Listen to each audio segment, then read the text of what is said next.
सांगोला तालुक्यासाठी वरदायिनी असलेली शिरभावी प्रादेशिक पाणीपुरवठा योजना कायमस्वरूपी महाराष्ट्र जीवन प्राधिकरणाने चालवावी यासाठी उद्या महत्त्वपूर्ण निर्णय घेण्यात येणार आहे.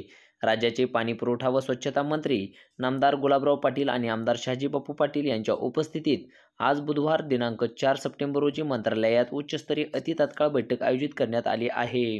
आमदार शहाजी बापू पाटील यांनी पाणीपुरवठा व स्वच्छता मंत्री गुलाबराव पाटील यांच्याकडे पत्रव्यवहार करून या योजनेला ऊर्जितता प्राप्त करून दिली.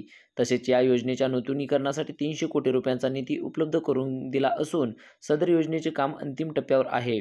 सांगोला तालुक्यासाठी वरदायिनी असलेल्या शिरभावी प्रादेशिक पाणीपुरवठा योजना महाराष्ट्र जीवन प्राधिकरण यांच्याकडून कायमस्वरूपी चालवण्यासाठी राज्याचे पाणीपुरवठा व स्वच्छता मंत्री गुलाबराव पाटील आणि आमदार शहाजी बापू पाटील यांच्या उपस्थितीत आज बुधवार 4 सप्टेंबर रोजी मंत्रालयात उच्चस्तरीय अतितात्काळ बैठक आयोजित करण्यात आली आहे.